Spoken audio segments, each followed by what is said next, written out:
Questions in the group. Got this one from James here. Breakdown is ad isn't giving him the results that he's looking for, trying to figure out why.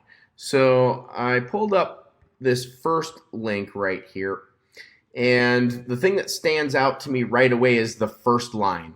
Okay, so I've been doing advertising for a long time, and anytime we use this word struggling in one of the first lines or what could be potentially a headline, because you almost have to think about the ad as having two headlines. It's got the first line in the post text, and then it's got the headline right here. Okay, so anytime I use struggling, that never gives me profitable buyers. I can get buyers because I'm getting people that are in pain, but usually they're like bottom of the barrel kind of customers, right? And they don't buy higher ticket back end stuff. All right. Now, the other piece that is troubling to me with this is we're combining that word along with the idea of choosing a niche. So we're getting into the newbie market to begin with, right? So I would look at reframing, that right away. You could even just get rid of this, right? Here's a simple 3-step exercise to help you pick a niche for your online business. All right? Because now we're talking to them directly. We're going to speak to the same type of person, but we're getting them in a different mindset, right? Because now we could be getting somebody that is, in the place where maybe they're adding another niche to their business, and maybe they're looking for, or to an already existing type of company, right? Like there's always people that are looking to get into other markets. So, you may even want to make it more beneficial, right? Like here's a simple 3-step exercise to discover hidden pockets of profit within niches. And that may not be compliant that way, but I want to get you the idea there where we're trying to get a benefit and we're trying to convey the value in a better way. Okay, because right now it's like, hey, this may help you, right? And I also that word struggling, it always brings in the wrong kind of person. All right, so that would be what I would do at that phase. Okay, so after I read through more of the ad, I think I would make the hook of the ad more just around this step 3 here, this profit validation component, and make your whole ad about how someone can validate the profit margin in a potential niche before they ever spend a dime, and do it in 10 minutes. That's like something that's more unique, and it's really buried down in here. I think that's going to really bring quite a bit of a different person to you, and then it would lead into your book a lot more. And I would lead from the angle of it will show you how to take a validated market and build an entire business around that market from start to finish. That's how I would frame the thing of your book, and not make it about starting a business from scratch, but being able to take and build a business from scratch in that market step by step, and automatically make it a 6-figure revenue stream in your business, or for you, basically. So you're going to show them how to grow it to a 6-figure automated revenue stream, and then they can repeat this process over and over again and have these simple, systems that are automated that bring in income from all over the place. Okay, or you want to stay in the realm of saying revenue. So you'll be able to basically replicate this and have multiple business models that all bring you their own stream of revenue into your company, right? And that's, if you frame it that way, I think then you're gonna do a lot better with this ad and get your book to convert better. Because I don't really know if I want you to, it's really been framed to the newbies, and you haven't been able to make that work. So I try to just elevate it slightly out of that realm, and I think with this framing you'll be able to do that. Okay, going to be answering some of the outstanding questions that are in the group here. So Olga's got a question here. She says she's running tests to 2 new audiences. Both of them is just a variation of converting audience. I'm not sure what that means. Both are well over KPI, but I'm sure they will work because both buyer lookalikes. So what can I slightly change to get it to convert? Well, I mean, if they're it already is converting if they're over KPI. Okay, so if you're trying to get it to convert down in KPI, then you're going to have to either change your creative or change some of the settings inside of the ad set, namely how you're bidding. Those are the only two real areas that you can affect that are going to be able to allow you to try to get an audience to convert within your KPI. All right, so actually you need to respond here and here. All right, then Chris, he's got a recommendation on, he wants a recommendation on software for agency onboarding, trying to get all the client information, login, all that fun stuff. So Chris, inside of the 7-Figure Agency Blueprint course that you get in the academyofadvertising.com membership site, is it goes through our onboarding process in there in great detail. We use Basecamp, and we even give you in there our templates for the items that we ask for and the to-dos that we have to get all of this stuff from the clients. So that's basically it. Okay. And I already took care of that one from Leon. Alex, he says he's got a question about tracking messaging conversations. So he's running conversion campaigns for clients, and he gets a good number of comments on the ads, which they work, and they often turn those into messenger conversation. Does anyone know a way to track the number of messenger conversations started that can be attributed from a non-click to message ad, whether from Facebook Ads Manager or otherwise? All right, so, and then he says he sees there is a column selection for that in Ads Manager, but when I select it in my conversion campaigns, there is no data. All right, so the only way, from what I understand, that the metric of messenger conversations started that shows up inside of the Ads Manager, which if we go to customize our columns here, new messaging connections is what we're looking for. Let's see where it put that. Okay, so we might have to go to the ad level to get any data on that. Okay, I'm gonna go lifetime, see if that pulls anything in. So I don't have anything from this campaign. Let me delete this off and see if we might have some from any other campaigns. Okay, so I am getting at least one tracked here from this retargeting campaign. Now, so here's the thing. This was actually a messaging campaign that I put up. So let's just see if we have any of those tracked on any non-messaging campaigns. Okay, this one's a messages campaign. This one's a messages campaign. Okay, this one's actually a conversion campaign. So I did have one track to this conversion campaign somehow. This is another messenger campaign. It was optimized to click for the message. So if you do this and you, let's just say we create a conversion campaign, and I'm just going to test, all right? And then we'll do budget optimization on there just for shits and giggles.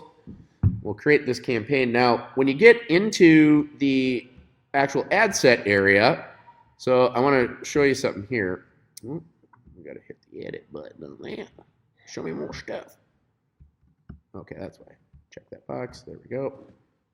Okay, so I'm actually on the ad level for some reason. If we change the conversion here to Messenger, and then also add in our lead thing here, this will then track the messenger conversations that are added from a conversion campaign. This is the only way to get it to track those. If we keep it at website, it won't track back those messenger campaigns. So it either needs to be set up as a campaign objective of, messages, or you can do any other campaign objective and then change the point of conversion here to messenger. Right, then it will track those items back for you. All right, Danny, he's got a dilemma. He's been running interest campaigns for 3 days now, getting good results. Wanted leads under €1.50, and then a few audiences are there, so he's pushing more of them and dropping off any ad sets over €2. So last night he got access to both of the accounts of the high-profile DJs who are guest presenting and doing the teaching on the live webinar. This time he's just hosting and pitching for our Villa retreat without any teaching. He started running ads from their accounts last night. CPL is ridiculously cheaper than interest in his campaign. Do you suggest going all in on the DJ Pages campaign? I've currently scaled it to 80 euros per ad set per day, and it's flying. Yeah, so I mean, I would push all of the money behind your best converting stuff. Now, if you, especially considering you're at these, relatively low budgets right now, so you have a lot of room to scale, and the costs are so much lower. I would put it into that versus spreading it out amongst a bunch of your other ad sets and audiences that you're running. Okay, Marco. I was just about to create my lookalike audience from MailChimp list of about 350 people. He runs a boat tour agency in Belgrade, Serbia, and works with tourists. They're from different countries, so he's having issues with Facebook not allowing you to create a lookalike audience because it requires at least 100 people from one country. And even if I didn't, should I be only targeting my country since that's where the tourists are coming from? Okay, so if I'm understanding you correctly, then if the tourists are coming from your country, then you only want to be targeting that country, all right? And if you don't have enough people from your country to create a lookalike off of this audience, then you won't be able to do a lookalike. You'll just have to target interests in your country until you get 100 people that have converted, and you can then upload that audience into Facebook and create your lookalike off of it. Right, so that's how you'll have to do that. Okay, let's keep going. All right, Murray. Wondering if somebody could help. I've been using a series, I think it's supposed to say series of steps for getting organic audience reach for brand new clients. This involves reaching out to potential businesses and pages which match an avatar I have created for the niche involved. I have instructed the client, but she says that Facebook are slapping her wrist for cold outreach if people you are contacting are not already on your friends list. I have done this successfully in the past. Have FB changed anything? Okay, so what I'm uncertain of is if she's doing this from her personal page or from her business page.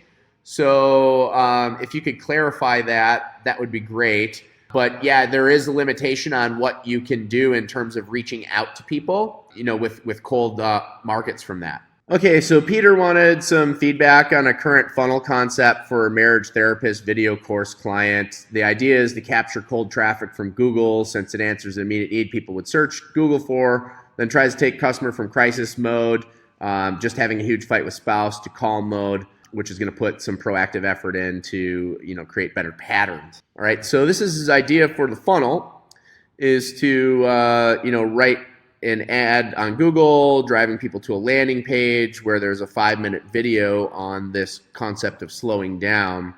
And then from that, they get clicked over to, they must be opting in for something here.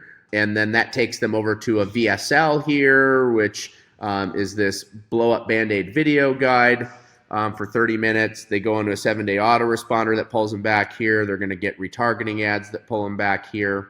And then when they buy this, they go to an upsell for $197. Again, we've got an autoresponder that tries to resell this if they haven't, and retargeting ads that sells this if they haven't. So from a funnel concept perspective, it looks great. Like Rory said here, the only thing that we are not going to know is, how these offers convert. I'm assuming you've followed all the research methods in putting all this stuff together that we teach in the course. So if you've done that and you clearly seem to know your market really well, it looks like you're hitting the right pain points and everything. So I would feel confident in putting this together and then putting a test out to it. So it looks like you've done a good job. Okay, Travis has got an interview for a crowdfunding project. Is there any training in AOA for crowdfunding? What are some particular points? No, so we don't have any direct training on crowdfunding, but we've had people apply our strategies straight to driving traffic to crowdfunding campaigns At one point, I had gotten a message back from somebody who used that to have, and this was like 3 years ago already now, but they had used our strategies to drive traffic straight to a Kickstarter page for a timepiece, and they had been the highest grossing timepiece on Kickstarter in history. They had done over $1 million in funding on that. So you can definitely just apply the current strategies to crowdfunding campaigns. Okay. All right, so Danny's got another one here. Decided to use the split test feature on Ad Creative, testing image only. Change this up a bit, added bullet points with emojis. He's not a music producer, but he runs a poll to his group of 3,500 DJs to find out their number one problems, use them for the ad copy. Let me know what you think.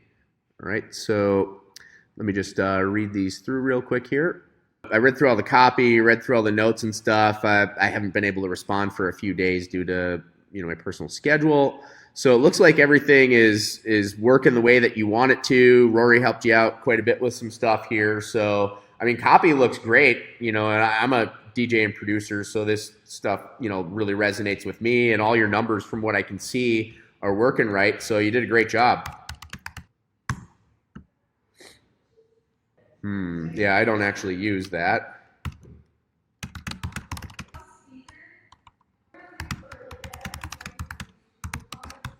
All right. Okay.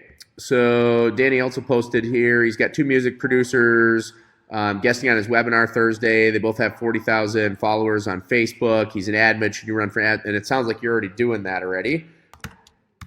But I'm going to respond, yes, you should.